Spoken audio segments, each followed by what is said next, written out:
भगवान के एक सखा हैं, मित्र नहीं सखा।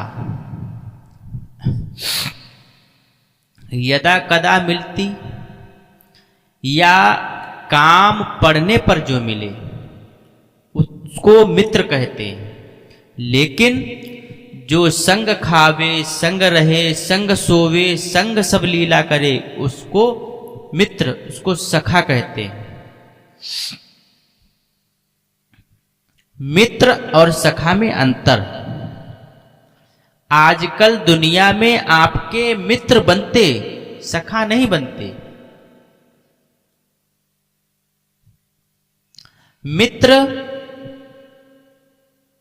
एक व्यक्ति ने मुझसे कहा, महाराज जी आपको तो गाली देना पाप है, और मित्र जब गाली दी और एक दूसरे को सखा भाव में गाली दे तो मैंने कहा पाप है।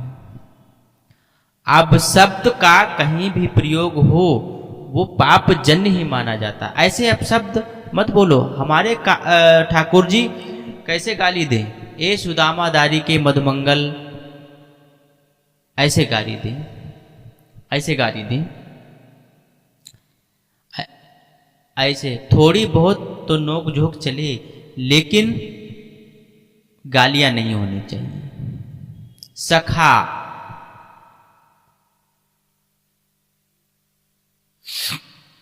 जिनके देह दो हों और प्राण एक ही हो, वो सखा कहलाता है। ऐसे ठाकुर जी के सखा हैं श्री सुदामा जी महाराज। सुदामा जी महाराज वर्षों तक द्वारिकाधीश से नहीं मिले, लेकिन सुदामा जी नित्य ठाकुर जी का स्मरण करते हैं। वाने खायो तो होगो, वाने पी लियो होगो, अभी तो द्वारिकाधीश सो रहे होगो। वर्षों से नहीं मिले सुदामा जी, लेकिन रोज चिंतन होता है। संध्या का समय होता है तो सुदामा जी बैठे बैठे चिंतन करते हैं। अभी लाला बैठ गए होंगे, अभी लाला के ब्याह हो गए होंगे तो बालकन संग खेल ले होगो, अभी लाला ने प्रसाद पा लिए, अब तो लाला सो गए हो। लाला को कोई कष्ट तो नहीं है। रो बारिश हो जाती है तो खुद के घर में पानी भर जाता है, पर सुदामा जी मन में विचार करते हैं कि कहीं लाला द्वारिका में ऐसे ही ना घूम रहे हों बिना छतरी के, कहीं सर्दी हो गई, जुकाम हो जाएगा। खुद के घर में जल भर गया है, लेकिन 24 घंटे चिंतन ठाकुर जी का करते हैं। ऐसे सुदामा जी।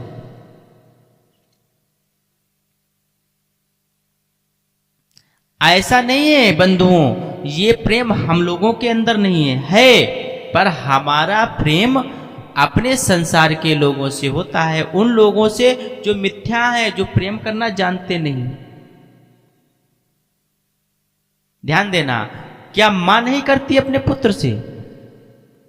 हर कोई बालक बाहर पढ़ता है या बाहर चला जाता है तो माँ उसको हर 2 घंटे में फोन जो है करती है, जो है तुम सही रहना, देखो अभी सर्दी चल रही है तो टोपा पहना करो। जो है ना, ये सब संसार जन्य प्रेम हम लोग करते हैं, परंतु सुदामा जी का ये प्रेम ठाकुर जी के प्रति। सुदामा जी मिलने नहीं जाते हैं द्वारिकाधीश से, पर दूर बैठे बैठे चिंतन उन्हीं का ही करते रहते हैं। वर्षा हो जाए तो ये सोचते हैं लाला ने पतो ना छतरी लगाई होगी कि ना, सर्दी हो जाए लाला पतो ना कम्बल ओढ़ोगो कि ना। ऐसी भक्ति श्री सुदामा जी की, ऐसे सखा हैं श्री सुदामा जी।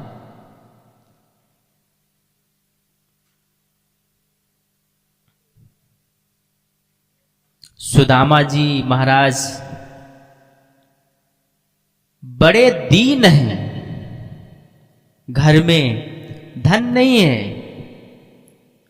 इतने छिद्र हो गए हैं छत पर कि वर्षा होती है तो कमर कमर तक जल भर जाता है घर में। भोजन करने के लिए अन्न नहीं है, सामग्री नहीं है घर में, लेकिन फिर भी कभी द्वारिकाधीश से मिलने के लिए इसलिए नहीं जाते कि मेरी दरिद्रता देखकर कि मेरी दीनहीनता देख करके, मेरी श्रीहीनता देख करके द्वारिकाधीश को ये ना लगे कुछ मांगने आया है कि दे दो, इसलिए नहीं जाती।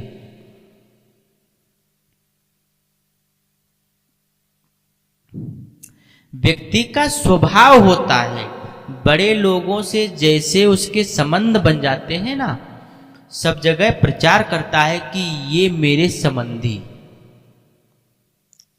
राजनेता या कोई विशिष्ट व्यक्ति के संग फोटो खिंचवाने के लिए होड़ लगी रहती है कि अपने घर में लगाएंगे तो सबको दिखाएंगे, अपने घर में लगा करके सबको दिखाएंगे कि ताकि ये तुम्हारे सबसे सगे हैं। इसलिए लोग जो है विशिष्ट लोगों के साथ फोटो खिंचवाया करते हैं।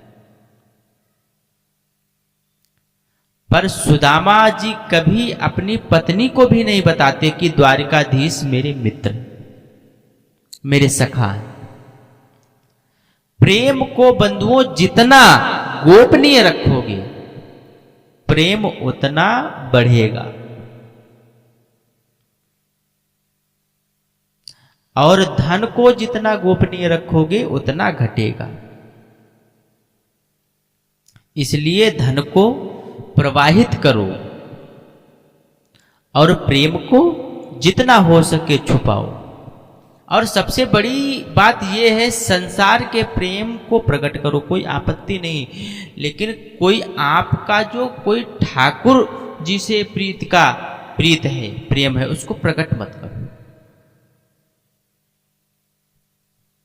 सुदामा जी आप प्रकट भक्ति के आचार्य कभी नहीं बताते। एक दिन भगवान ने अनुग्रह किया और एक नन्हे से, एक दीनहीन जो है कि ब्राह्मण के रूप में सुदामा के घर पहुंच गए। और सुदामा जी की पत्नी सुशीला ने जैसे देखा ब्राह्मण आया है द्वार पर, तो सुशीला बोली, भगवान हमारे घर में देने को कुछ नहीं है, आप कहीं और चले जाओ। भगवान बोले, क्यों? हमको आपसे भिक्षा चाहिए, ब्राह्मण बन के आए ठाकुर जी, ब्राह्मण बन के। तो सुदामा जी की पत्नी ने एक ऐसा उत्तर दिया, वो क्या कहती है? वो कहती है कि मेरे घर में 100 वर है, मैंने एक संतान को जन्म दिया है, अभी हमारा घर पवित्र नहीं है, आप अभी हमारे यहाँ की सामग्री नहीं ले पाओगे। ठाकुर जी बोले, इनके तो कोई संतान अभी हुई नहीं है, ये ऐसे क्यों बोल रहे हैं, ऐसे क्यों बोल रही हैं? ब्राह्मण बन के आए तो भगवान बोले, अच्छा तो 3-4 दिन बाद 100 वर उठ जाएगा तब आ जाऊं। सुदामा जी की पत्नी बोली, नहीं, हमने दरिद्र पुत्र को जन्म दिया है, उसका 100 वर जीवन पर्यंत रहे। दरिद्र पुत्र को जन्म दिया है मैंने, मतलब कह रही हैं कि वो कहना ऐसा चाहती हैं कि हमारे घर में जो है दरिद्रता है, श्रीहीनता है, देने के लिए कुछ नहीं है, केवल जीवन पर्यंत रहेगा, इसलिए जो है कभी मत आना, ये जीवन पर्यंत रहेगा। तब भगवान जो ब्राह्मण के रूप में गए थे उन्होंने कहा, अरे सुशीला तुम बड़ी भोली हो, तुमको नहीं पता द्वारिकाधीश को जानती हो? सुशीला बोली, उनको कौन नहीं जानता है, पूरे विश्व के राजा भगवान साक्षात। बोले, वो तुम्हारे सुदामा जी के घनिष्ठ मित्र हैं, घनिष्ठ सखा हैं,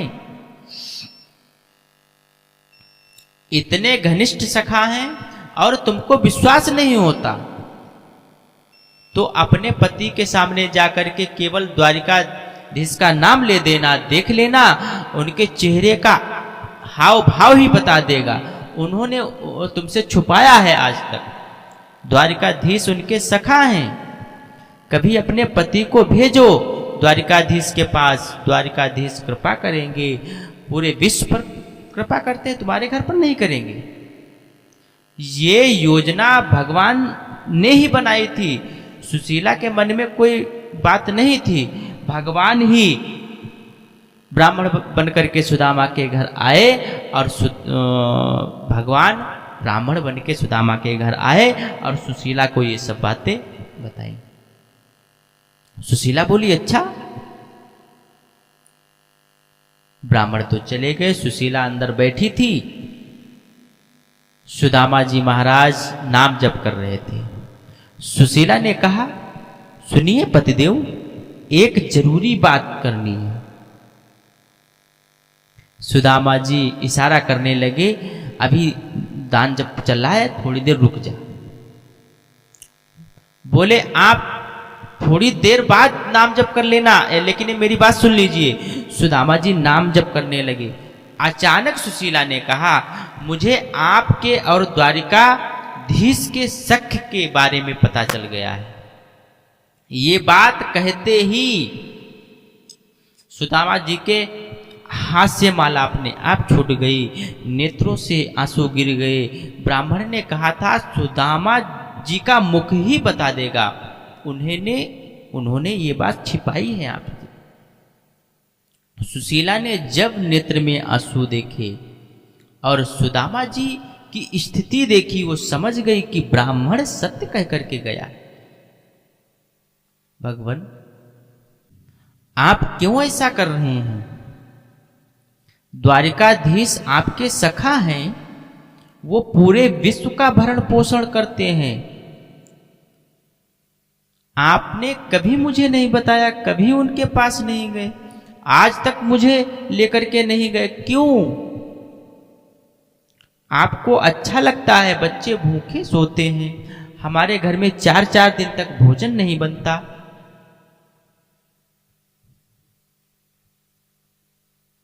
सब पर कृपा करने वाले द्वारिकाधीश आपके सखा, आप इस बात को छुपाए बैठे हैं। सुदामा जी महाराज बोले देवी बस इसी भय से मैं कभी नहीं बताता था, क्योंकि अगर मैंने कभी बताया तो तुम यही सब बोलोगी कि उनके पास चलो, उनसे मांग के आएंगे, वो थोड़ी कृपा करेंगे, हमारा घर संभल जाएगा, बच्चों को भोजन मिल जाएगा और घर में सामग्री आएगी। ये सख्यता का उपहार मांगने जाऊं मैं कृष्ण से कि मेरे घर के हमारे घर के सभी दुखों को दूर कर दो। मैं किस बात का सखा हूं? मैं इसी भय से तुमको नहीं बताता था, क्योंकि तुम मांगने कोई कहोगी। मेरा शक ऐसा नहीं है कि मैं कृष्ण को ये कहने जाऊं कि मेरे घर में ये भरण पोषण कर दो या ये कर दो, और मैं कुछ ना भी कहूंगा, हाँ मैं कुछ नहीं भी कहूंगा तो वो अंतर्यामी है, देखकर समझ जाएंगे और फिर कुछ कह देंगे तो मुझे ऐसा लगेगा कि मैंने अपने सख्यता को निभाया नहीं। कष्ट पड़ने पर, विपत्ति पड़ने पर मैंने उनको याद किया। मैं विपत्ति सह लूंगा, कष्ट सह लूंगा, लेकिन मेरी दरिद्रता को वो पूर्ण करें, आकर के मेरे अर्थों को पूर्ण करें। इसलिए मैं उनके पास नहीं जाऊंगा, इसलिए मैं किसी से नहीं बताऊंगा, क्योंकि वो मेरे सखा हैं। ध्यान देना, मुझे इतनी कामना नहीं है उनसे। संसार में बंधुओं कोई भी ऐसा व्यक्ति है जो आप श्रेष्ठ हो गए हों, आपसे बिना किसी के कारण से जुड़ा हो नहीं।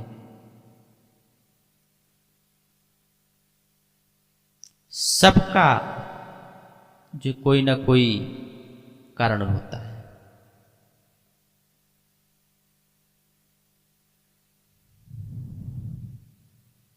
ये सुदामा जी का प्रेम है, वो जीवन पर्यंत भूख में निकाल देंगे, जीवन पर्यंत टूटे हुए घर में रह लेंगे, लेकिन कृष्ण के पास इसलिए नहीं जाना चाहते कि मेरे अर्थों को वो पूर्ण करें। ये मेरे शक का भाव नहीं है।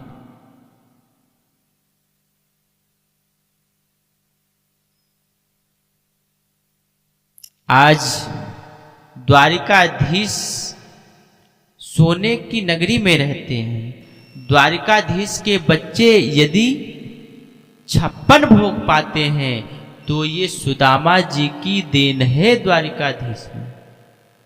कैसे? जब दोनों कृष्ण और सुदामा विद्यालय में पढ़ते थे, एक दिन भृगु ऋषि भिक्षा मांगने के लिए पधारे। गुरु माँ ने उसी समय 2 पोटलियों में चने रखे थे। लोग कहते हैं कृष्ण ने श्राप दिया था सुदामा को कि मेरे हिस्से का चना खा गया है तो दरिद्र हो जाएगा। पूरी कथा सुनी, मैं सुनाता हूं, मैं अपनी कथाओं में, सुनना जरा ध्यान से। भृगु ऋषि भिक्षा मांगने के लिए आए। ब्राह्मणी से आकर के कहा भिक्षाम देहि माते। ब्राह्मणी ने सोचा मन में ये तो ऋषि हैं, कहीं कहीं जो है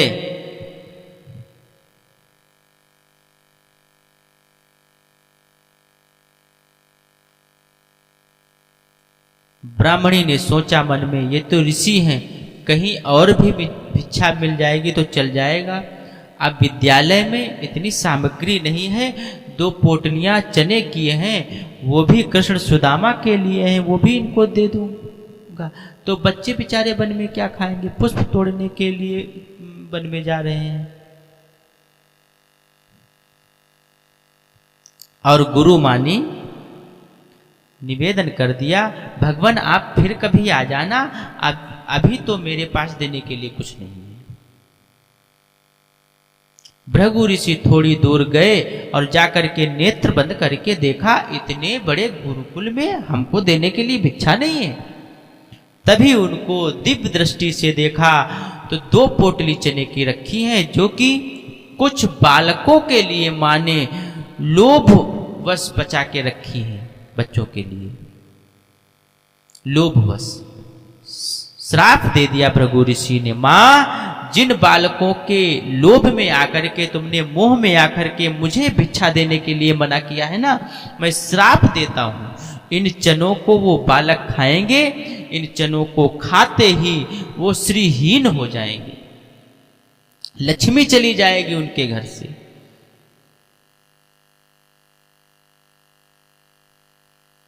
सुदामा जी वहीं एक वृक्ष के नीचे बैठ करके तुलसी तोड़ रहे थे और सुदामा जी ने ये श्राप सुन लिया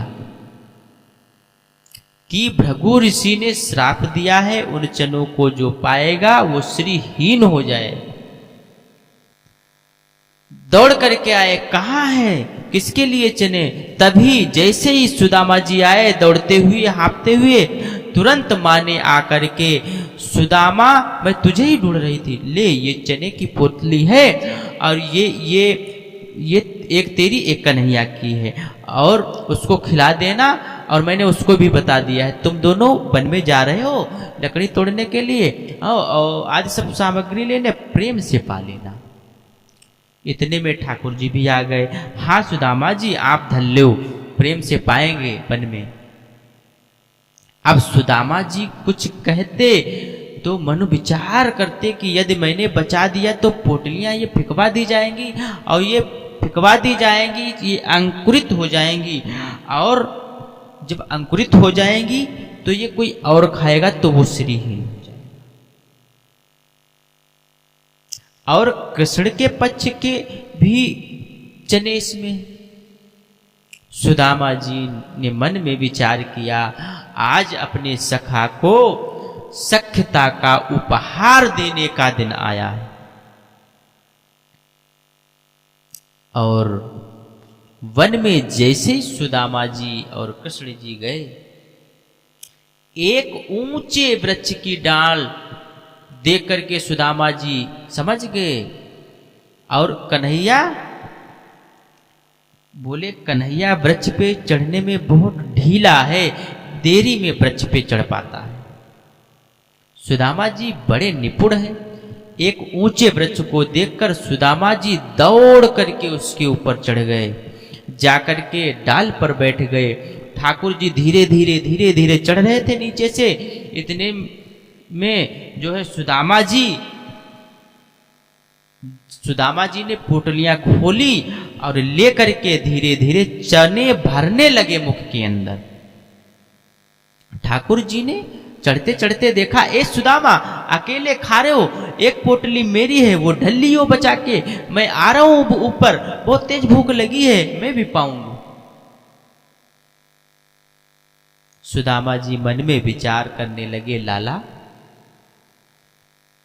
तू सदा प्रसन्न रहे, लक्ष्मी में खेले, लक्ष्मी तेरी पत्नी बने, तू सदा, तेरे जीवन में कोई कष्ट संकट नहीं आवे, मेरे जो है मेरे पास लक्ष्मी है वो तेरे पास आ जाए, ऐसो मेरो उपहार है। और ठाकुर जी के पक्ष के चने भी ठाकुर जी देखते रह गए, सुदामा जी सब पार कर गए। भगवान भले ही नाराज हुए हूं, भगवान भले सुदामा जी से रूठ गए हूं, भगवान भले ही कुछ अपशब्द कहे, पर सुदामा जी ने ठाकुर जी को गले से लगा लिया। बोले, लाला तू बस सदा खुश रहियो, तू सदा प्रसन्न रहियो, तेरे जीवन में कोई कष्ट नहीं आवे, बस ये मेरी मंतना। बोले, काहे बात की मंतना है, तू मेरे पक्ष की चना खा गयो और यो कह रहे हो कि मैं सुखी रहूं। सुदामा जी रोने लगी, कैसे बताऊं मैं, श्याम सुंदर। कुछ दिनों के बाद विद्यालय छूट गया और ठाकुर जी मथुरा चले गए, सुदामा जी वापस अपने स्थान को चले गए। धीरे धीरे सुदामा जी के घर की सब श्री चली गई, श्रीहीन हो गए। सब दुखी होते पर सुदामा जी दुखी नहीं होते। क्यों? क्योंकि सुदामा जी को पता है मेरी जितनी श्री है वो सब जा कहाँ रही है। बोले, ठाकुर जी के पास जा रही है, ये मैंने उपहार दिया था। कभी कभी मैं मन में विचार करता हूं, कह भी देता हूं कथा में कि द्वारिकाधीश लक्ष्मीपति हैं, द्वारिकाधीश द्वारिका के राजा हैं, पर पूरी द्वारिका सोने की जो है ना, ये पूरी द्वारिका में जो सोना है ये सुदामा जी की भेंट है। द्वारिका ये सुदामा जी की पक्ष की लक्ष्मी द्वारिकाधीश के नाम से जानी जाती है। ऐसे सखा है श्री सुदामा जी। आज पत्नी ने सौगंध दे दी, बोले तुमको जाना पड़ेगा द्वारिकाधीश के पास, जाओ, मेरी सौगंध है तुम्हें। सुदामा जी तो नहीं चाहते थे कि इस भाव में जाऊं कि कुछ दें, लेकिन पत्नी ने सौगंध दे दी तो सुदामा जी एक पोटली लेकर के आई थी, वो लेकर के चलने लगे द्वारिका की ओर। रास्ता भटक गए, चलते चलते महीनों लग गए। तब एक नदी के किनारे सोए, परंतु जब उठे तो द्वारिकापुरी पहुंच गए थे। जय श्री कृष्ण नाम की ध्वनि चारों ओर गूंज रही थी। सुदामा जी ने पूछा, भैया ये कौन सी नगरी है, हम तो कहीं नदी के किनारे सो गए थे, यहाँ कैसे पहुंच गए? तो किसी ने बताया, बोले भगवान ये द्वारिकापुरी है, द्वारिकाधीश की नगरी है द्वारिकापुरी। द्वारिकापुरी का नाम सुनते ही सुदामा जी तो नाचने लगे, नृत्य करने लगे, आनंदित हो गए। अब कन्हैया नहीं भी मिलेगो तो भी मेरो मन राजी रहेगो। क्यों? मैं द्वारिका तो पहुंच गयो, शायद इन्हीं मार्गन पे कन्हैया घूमतो होगो, इन्हीं रास्तन से जाते होगो, इन्हीं लोगन से मिलते होगो, इन सबंते मैं मिल लियो तो मेरो मन तो शांत हो गयो, बस चलूं वापस, बस मेरो काम तो है गयो। इतने में ही संतोष करके वापस जाने के लिए तैयार हुई। तभी मन में विचार कियो कि चलो एक बार कन्हैया की झलक तो देख करके चलूं, पर मिलेगो कैसे।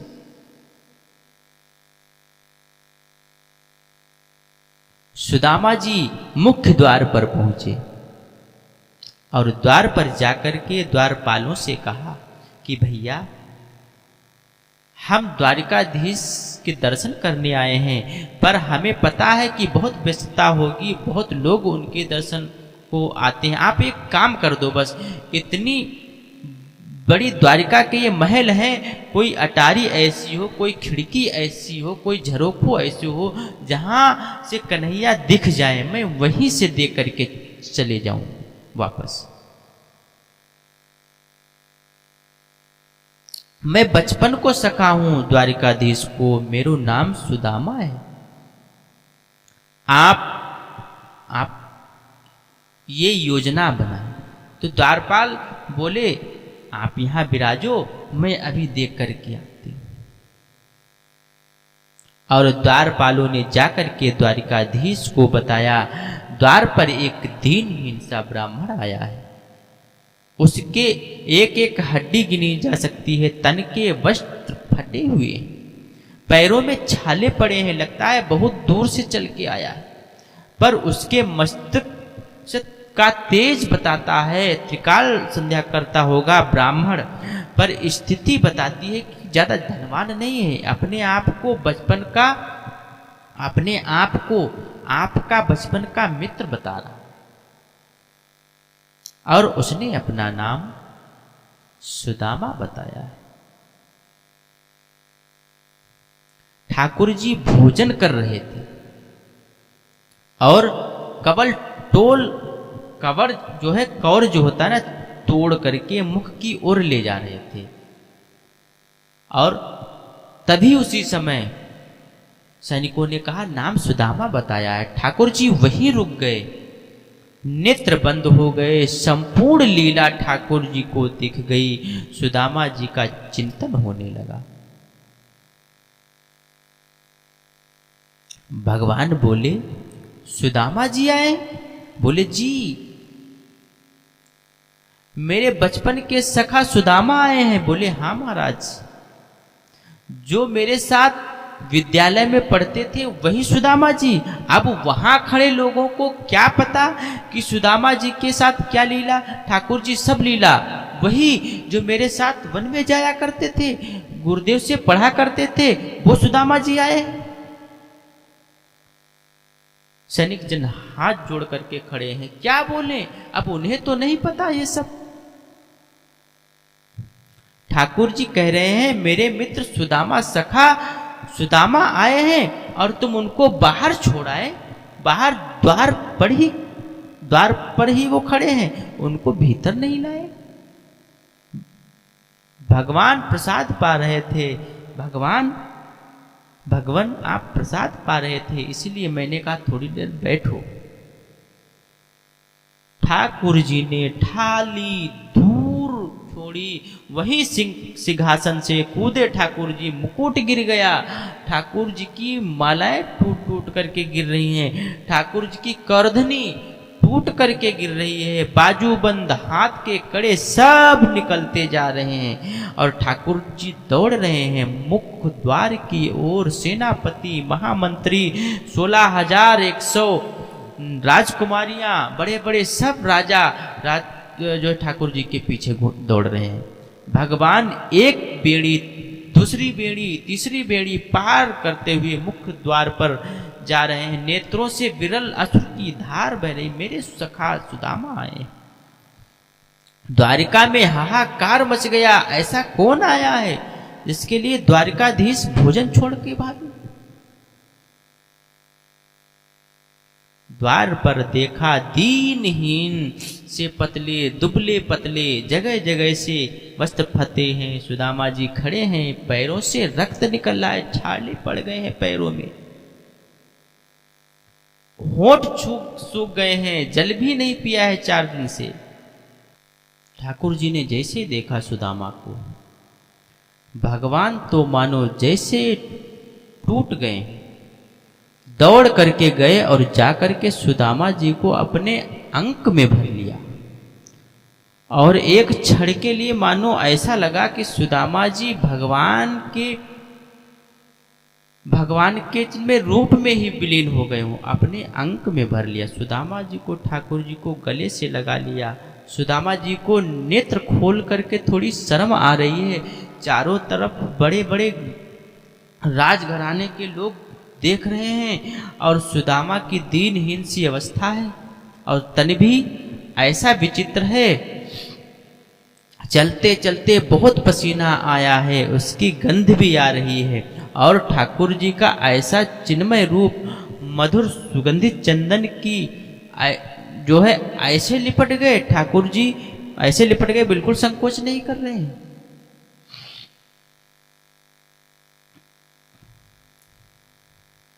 सुदामा जी के मन में आ रहा है, इतना सुंदर इतना बढ़िया स्पर्श है ठाकुर जी का, मेरा निष्ठुर हड्डियां चुभ रही होगी ठाकुर जी को।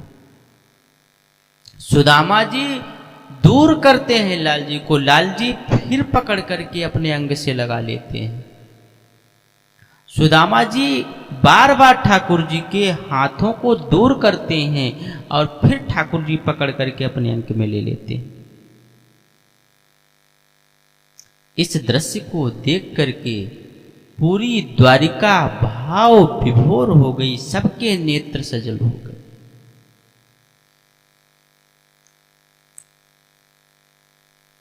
सुदामा जी के सुंदर उस रूप को देख करके ठाकुर जी ने अपने मानो नेत्रों के आंसुओं से ही सुदामा जी का जलाभिषेक कर दिया। वो इतना रोए ठाकुर जी, जलाभिषेक कर दिया। हाथ पकड़ करके सुदामा जी को अपने द्वारिका नगरी में भीतर अपने सिंहासन की ओर लेकर के जा रहे हैं। रास्ते में सुंदर नगाड़े बजाने वाले अंदर खड़े हैं, पुष्प आदि वर्षा करने वाले सब खड़े हैं। ठाकुर जी उनको जो है डांटते हैं और कहते हैं तुम चुप रहो, डांट करके बोले तुम चुप रहो, पुष्प वर्षा बरसाओ, नगाड़े बजाओ। आज हमारी द्वारिका को पवित्र करने के लिए सुदामा जी पधारे। सुदामा जी आए, भाई स्वागत करो। स्वयं ठाकुर जी मार्ग दिखाते हुए सुदामा जी को लेकर के आए। सुदामा जी ने भीतर आकर के स्वयं ठाकुर जी स्वमार्ग दिखाते हुए सुदामा जी को भीतर लाए। सुदामा जी भीतर आकर के स्वधर्मा सभा को जब देखा, सुदामा जी तो नीचे आसन पर ही बैठने लगे। ठाकुर जी ने ले करके गए और द्वारिका के सिंहासन पर उनको बिठाया। सुदामा जी बोले, लाला मैं इतनो योग्य नहीं हूं, ये सब का अधिकारी नहीं हूं भैया, ये सब सम्मान मेरे लिए नहीं है, ये काहे को कर रहा हूं। ठाकुर जी बोले, कौन किसके योग्य है ये मैं बहुत अच्छे से जाने हूं। सुदामा जी मुझे बताइयो मत, बैठो। लक्ष्मी रुक्मणी जी को आज्ञा दी कि जाइए पात्र लेकर के आओ, जल लेकर के आओ, चरण धोने। सुदामा जी बोले, लाला तेरे हाथ जोड़ू, चरण मत धोबो। बोले मत, नहीं चुपचाप बैठे रहो, नहीं चुपचाप बैठे रहो, और ज्यादा बोलोगे ना तो मुंह पे अभी पट्टा बांध दूंगा। मैं जो कर रहा हूं वो करने दो, बहुत दिन बाद हाथ पड़े हो मेरे। और सुदामा जी के चरणों को जैसे ठाकुर जी ने उठाया, पात्र में रखने के लिए भगवान ne चरण देखे और पूरे चरण छिले हुए, कांटे लगे हुए, घाव हो गए चरण। इतने भाव विभोर हो गए ठाकुर जी चरण देख करके, आंसू के अश्रुओं को देख रोक नहीं पाए और वही अश्रु बिंदु सुदामा जी के चरणों में गिरने लगी। और जैसे जैसे ठाकुर जी के बिंदु गिरे, वहां से सुदामा जी के सुंदर घाव ठीक सुनते जाऊं। देख सुदामा की दीन दशा, करुणा करिके करुणा निधि रोए। और पानी परात को हाथ छुयो नहीं, नैनन के जल से सो पग धोए। और जो थोड़ा बहुत जल इकट्ठा हुआ पात्र में, भगवान ने रुक्मिणी आदि सब पटरानियों को कहा, सुनिए, इस जल को पूरी द्वारिका के कोने कोने में छिड़क करके आओ। और सुदामा जी के चरणों का चरणामृत है, सभी लोग एक एक बूंद पा लेना, सभी जगह बांट देना, पूरी द्वारिका में छिड़क देना, समुद्र में छिड़क देना, गोमती जी में छिड़क देना, हमारे महल में छिड़क देना, सब पवित्र हो जाएगा। सुदामा जी के चरण का ये सुंदर जल है। सुदामा जी देख करके कह रहे हैं, लाला ये सब क्या कर रहे हो भैया, मैं इतना योग्य नहीं हूं। भगवान नीचे बैठे, सुदामा जी ऊपर बैठे, ठाकुर जी बात कर रहे हैं अपने सखा से। सुदामा जी आपको ब्याह है गयो? हाँ लाला ब्याह है गयो। और हमारे भतीजे? बोले हाँ 2 बालक। अच्छा ब्याह में नहीं बुलाया हमको? लाला कर्जा लेकर के ब्याह कियो, और ब्याह में भी इतने सामग्री बनी कि सब खा गए दुल्हा दुल्हन, फिर भी 3 दिन भूखे रहे, हमारे क्या भोजन नहीं बचो। और वाको कर्जा भी आज तक नहीं चुका पाए, ब्याह को भी कर्जा चल रहा हो। ऐसे ब्याह में लाला तू को बुलाते तो तेरे साथ कितने हाथी, कितने घोड़ा, कितने सैनिक, कितने लोग आते, कहाँ भोजन कराता। या हमारे मैंने नहीं बुलाया। मेरी छोड़ लाला तेने ब्याह कियो? भगवान बोले हाँ हमने कर लिया है ब्याह। अब कैसे बताएं, एक थोड़ी किया है। अच्छा भाभी कहाँ है? भगवान बोले भाभी भी यही है। बोले मिला तो सही, कौन सी भाभी? वहां तो जिसको देखे परम सुंदरी। भगवान बोले मिलोगे भाभी से? बोले हाँ मिलवाओ। ठाकुर जी ने इशारा किया आओ। मैं रुक्मिणी प्रणाम,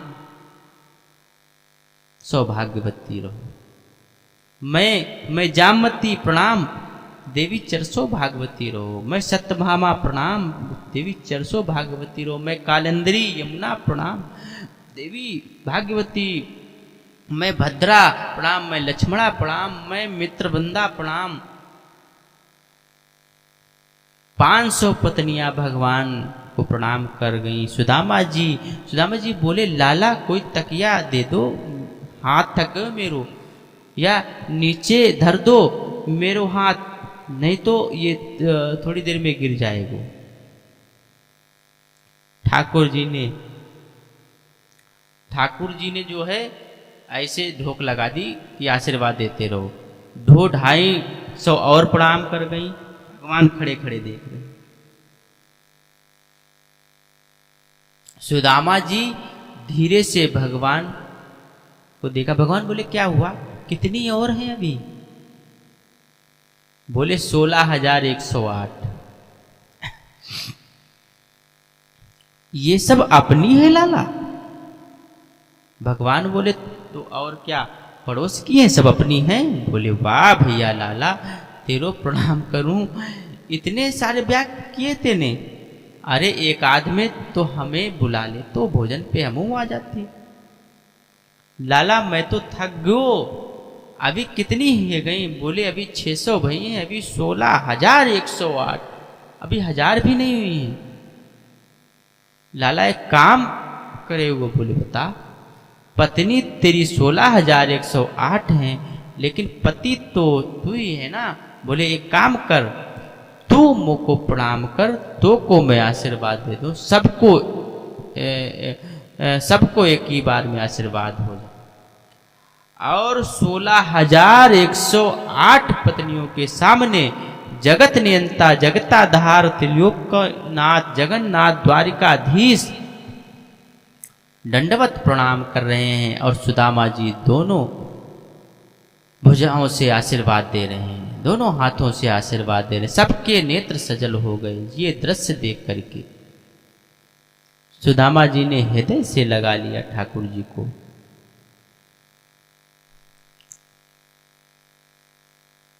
भाभी ने मेरे लिए क्या भेजा है सुदामा जी? ठाकुर जी अब सुदामा जी अब पोटली छुपाने लगे। बोले ये सब ये बड़े बड़े राजघराने की कन्याएं, इनके सामने फटी हुई पोटली क्या दिखाऊं? सुदामा जी की पोटली छीन करके भगवान ने एक मुट्ठी खा लिया, 2 मुट्ठी चावल पाया। और उसी समय लक्ष्मी जी ने हाथ पकड़ लिया। बोले बस भगवान, इसलिए नहीं पकड़ा कि आप कच्चे चावल। भगवान अच्छा एक बात बताओ, एक बात बताएं, भागवत में ऐसा वर्णन है ठाकुर जी सुदामा जी चावल नहीं चूड़ा लेकर के गए भगवान के लिए। मंगल भात चूड़ा होता है, चूड़ा खाने में तो आनंद आता है खूब। ठाकुर जी ने 2 मुट्ठी पाए, लेकिन भाव ये था भगवान संपूर्ण वैभव लुटा रहे थे। मैं इंद्र का संपूर्ण वैभव सुदामा जी को देता हूँ, मैं विश्व की सारी सुख संपत्ति सुदामा जी को देता हूँ। तो मुट्ठी चावल में ये वरदान दे चुके थे ठाकुर जी, लेकिन ठाकुर जी अब कहने वाले थे कि मैं लक्ष्मी को सुदामा की दासी बनाता हूँ। तभी रुक्मणी जी ने हाथ पकड़ लिया। बोले भगवान मैं आपकी ही रहूंगी, मैं कहीं नहीं जाऊंगी, ये तीसरा मुट्ठी नहीं पाइए। तब भगवान ने 2 मुट्ठी चावल पाए। फिर उसके बाद सुदामा जी ज्यादा दिन द्वारिका रुके नहीं, वापिस चले गए। सुदामा जी लौट करके गए तो देखा सुंदर भवन खड़े हैं, महल खड़े हैं, अटारियां, सोने की नगरी पूरी। सुदामा जी बोले भैया ये क्या है? सुदामा मंदिर देख डरे, यहाँ हत्ती मेरी छोटी सी झुपड़िया, कंचन महल खड़े। सुदामा जी ने पत्नी से कहा देवी सोने की बनाओ रोटी, चांदी की बनाओ दाल, और हीरा की बनाओ चटनी, प्रेम से पाओ। हम तो जा रहे हैं वन में, भजन करेंगे ठाकुर जी का। क्योंकि एक बात बंधुओं याद रखना, बहुत व्यवस्थाओं में रहने वाला व्यक्ति भगवत भजन नहीं कर सकता। जो बहुत व्यवस्थाओं में रहता है वो अनुष्ठान कर लेगा, वो पूजा कर लेगा, वो ठाकुर जी के दिव्य दिव्य मंगल मनोरथ कर लेगा, लेकिन साधना और ध्यान नाम जप ये व्यवस्थाओं में रहने वाला नहीं कर पाएगा। सुदामा जी वन की ओर जाने लगे, इतने में भगवान प्रकट हो गए और सुदामा जी से बोले अगर संपत्ति मेरे द्वारा प्राप्त हुई है और संपत्ति का सर्व फल मैं ही हूं, क्योंकि सुदामा जी आप कुछ भी अपने लिए नहीं करोगे, आप जो कुछ भी करोगे, आप वस्त्र भी पहनोगे तो उसमें भी मेरा स्मरण करोगे। इसलिए आपकी हर स्थिति के अंत में स्मरण मैं ही हूं, इसलिए संपत्ति आपकी ये बुद्धि विकृत नहीं करेगी, आप रहो। सुदामा जी बोले एक वचन पे रहूंगा। बोले क्या? कि तुम हमारे संग रहो। तब द्वारिकाधीश बोले ठीक है, एक रूप से मैं सुदामा जी आपके भवन में ही रहूंगा। तब सुदामा जी ने उस संपत्ति को स्वीकार किया और भगवान का अनुग्रह हुआ। बोलिए भक्त वत्सल भगवान की।